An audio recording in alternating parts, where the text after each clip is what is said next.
Bab 1681. Jebakan. Harus dikatakan bahwa Mileye sedikit kesal saat ini. Oh sial, ini lubang. Aku ini akan bunuh diri. Mileye melirik ke kejauhan dan siap untuk melarikan diri. Saat ini, wanita itu tiba-tiba berkata, mau pergi. Sudah terlambat. Mileye berkata dengan suara yang dalam, apa maksudmu? Wanita itu berkata dengan lembut, begitu kamu masuk, orang-orang di sini sudah tahu, sekarang kamu tidak bisa keluar. Mileye. Wanita itu melirik Mileye, benar dia membiarkanmu masuk? Mileye berkata, aku ingin masuk sendiri, tetapi dia memintaku untuk melaporkan namanya. Wanita itu menggelengkan kepalanya, kamu bukan orangku. Mileye. Pada saat ini, langit yang jauh tiba-tiba bergetar hebat, dan kemudian, seorang lelaki alam terobos meledak dari udara, dan saat berikutnya, lelaki besar itu muncul tepat di depan Mileye. Pria besar itu memandang Mileye dengan ekspresi dingin, di mana ayahmu? Mileye ragu-ragu, lalu berkata, di luar. Pria besar itu meraung, suruh dia masuk. Mileye melirik pria besar itu, sebenarnya, aku juga sangat tidak senang dengannya, tapi satu hal untuk dikatakan, jika dia masuk, apakah kamu akan mengalahkannya? Pria besar itu menunjuk ke arah Mileye dengan marah, beraninya kamu meremehkanku. Setelah suara itu jatuh, dia maju selangkah dan langsung meninju Mileye.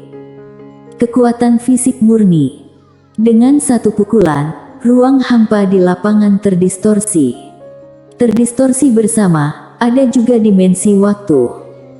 Wajah Mileye berubah drastis, dia tidak menggunakan jurus tarik pedang, tetapi bergegas maju dan meninju. Keras. Dari segi tubuh fisik, dia benar-benar tidak takut pada siapapun. Kecuali Yana. Dengan Yana hanya tubuh fisik, itu adalah pacaran murni kematian. Bang! Keduanya saling meninju, dan ruang hampa sekitarnya langsung hancur, dan keduanya berada di dimensi ruang hampa. Pada saat yang sama, Mileye mundur hampir 100 kaki. Mileye melihat tangan kanannya yang mati rasa, dan wajahnya suram. Dalam hal tubuh fisik, dia masih tidak sebaik pria sebesar ini.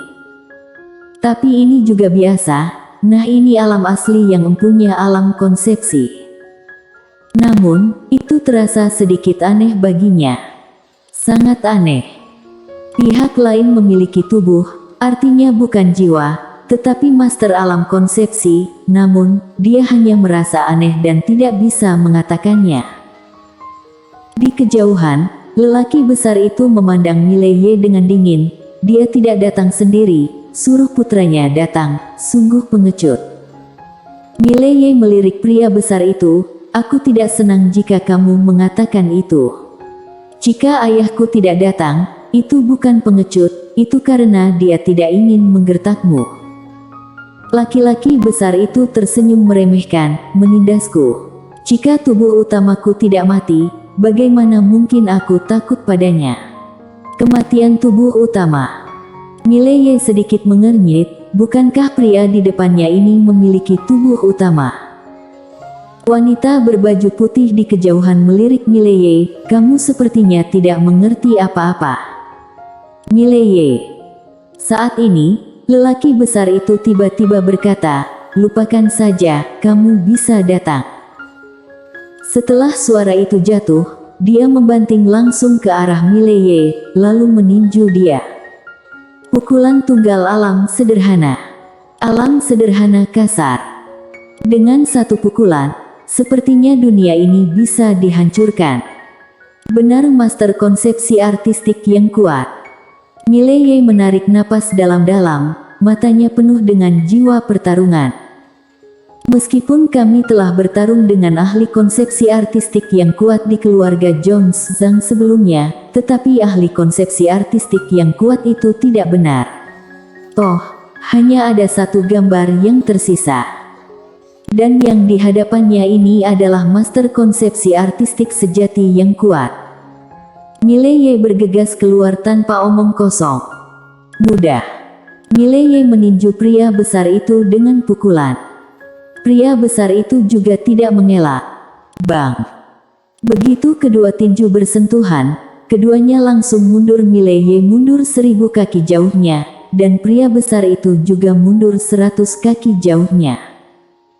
Pria besar itu melirik tinjunya, sedikit kejutan muncul di matanya, dia tidak menyangka pria di depannya begitu kuat. Di kejauhan, Mileye menyeka darah dari sudut mulutnya, dia menyeringai, dan bergegas keluar lagi. Bah! Dia menyukai pertarungan tinju ke daging seperti ini sekarang. Pertarungan semacam ini tidak hanya menyenangkan, tetapi juga bisa meningkat. Karena itu, dia tidak memilih untuk meminta bantuan Yana. Sesaat kemudian, setelah pria besar itu meninju Mileye, dia sedikit menyipitkan matanya. Kamu sedang berlatih denganku? Praktik. Mileye menyeringai, ya. Pria besar itu menjadi muram, kamu cari mati. Setelah suara itu jatuh, dia melompat tiba-tiba, lalu meninju Mileye. Di telapak tangannya, ada kekuatan yang sangat kuat. Saat pukulan ini mendarat, gunung-gunung berguncang seperti gempa besar, itu sangat menakutkan. Di bawah, Mileye tampak tenang, matanya tiba-tiba terpejam. Bang! Dalam sekejap, pria besar itu terbang terbalik. Melihat pemandangan ini, semua orang di lapangan tercengang. Apa yang terjadi? Pria besar melirik Mileye, dengan sedikit keterkejutan di matanya, dia secara alami tahu apa yang sedang terjadi. Ini adalah serangan Mileye dengan jiwa spiritual. Tidak diragukan lagi, itu harus dipelajari dari tempat kultivasi itu. Di kejauhan, wajah pria besar itu sangat pucat, dia memandang Mileye dengan sedikit ketakutan di matanya. Serangan jiwa spiritual. Ini langsung mengabaikan tubuh fisiknya dan langsung menuju ke jiwa. Pukulan Mileye tadi hampir memusnahkan spiritualitas jiwanya. Mileye menatap pria besar itu dan menyeringai. Dia maju selangkah. Pria besar itu mendongak dan berkata, hari ini sudah larut, ayo bertarung di lain hari. Setelah berbicara, dia berbalik dan menghilang. Bersambung.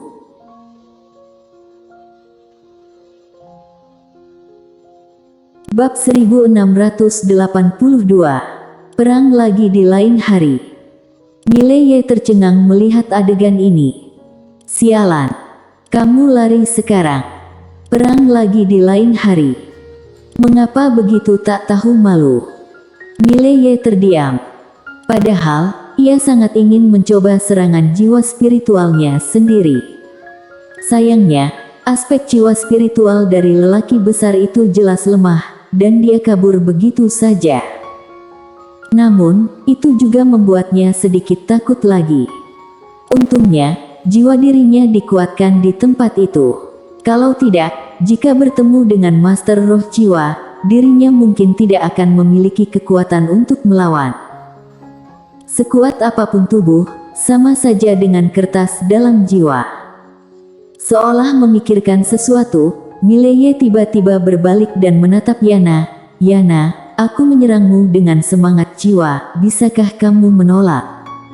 Yana berkedip, kamu coba. Mileye mengangguk, hati-hati. Dengan itu, dia tiba-tiba melancarkan serangan jiwa spiritual. Bang! Ruang hampa di lapangan tiba-tiba beriak, seperti gelombang air. Dan Yana tidak punya apa-apa. Mileye sedikit bingung. Yana menjilat tomat dengan tongkat, apakah kamu akan kembali? Mileye berkata dengan suara yang dalam, Yana, kenapa kamu tidak punya apa-apa? Kata Yana, karena jiwaku sangat sakti. Mileye sedikit mengernyit, sangat kuat. Yana mengangguk, jiwa binatang. Jiwa binatang. Mileye mengerti. Secara umum, roh monster lebih kuat daripada manusia, dan sebagai binatang jahat yang mengerikan, apa kengerian rohnya?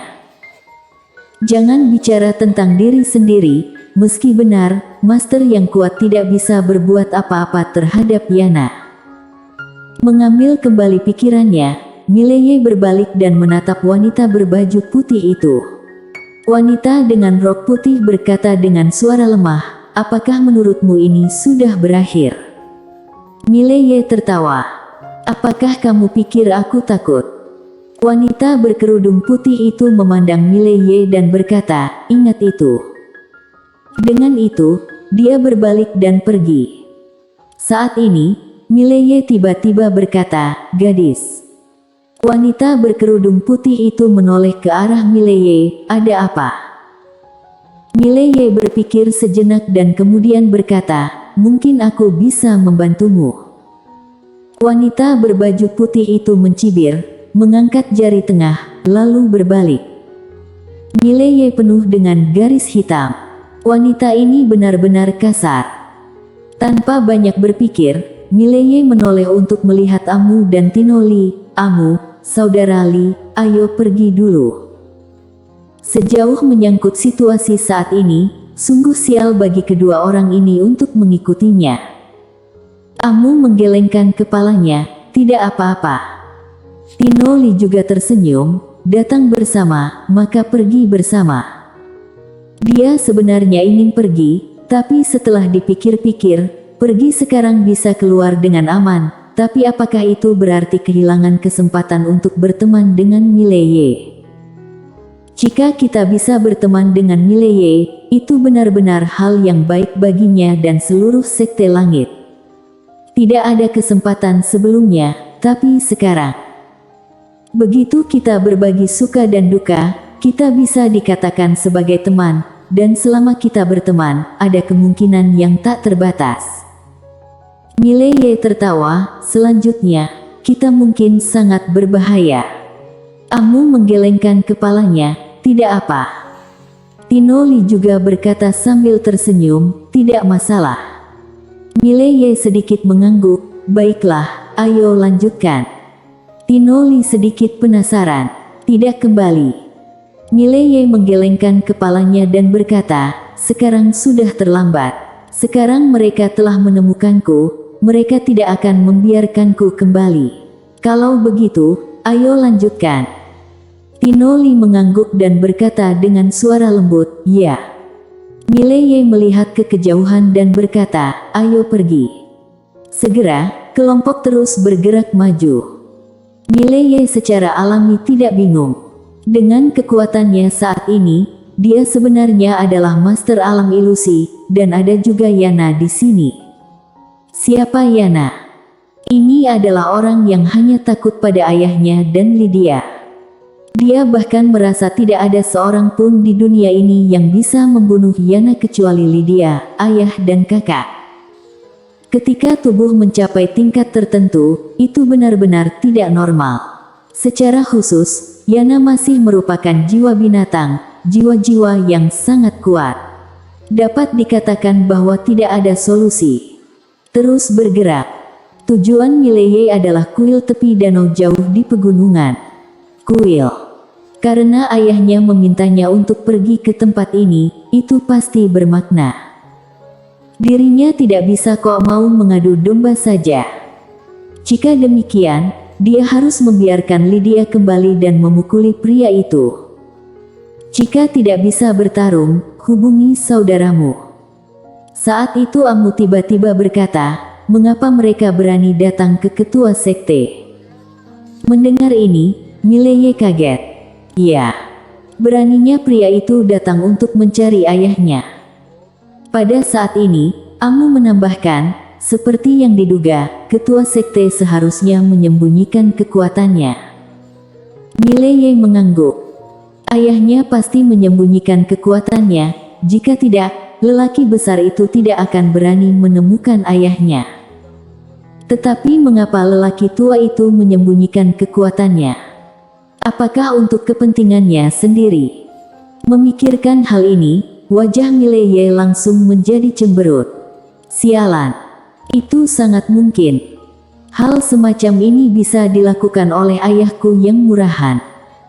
Mileye melihat ke kejauhan dan berkata dengan suara rendah, "Ayah, jika ayah ingin mengaduku lagi, aku akan membunuh keluargaku. Jangan salahkanku atas perilaku tidak berbaktiku. Aku bukan tidak bisa membunuh ayahku." Bersambung.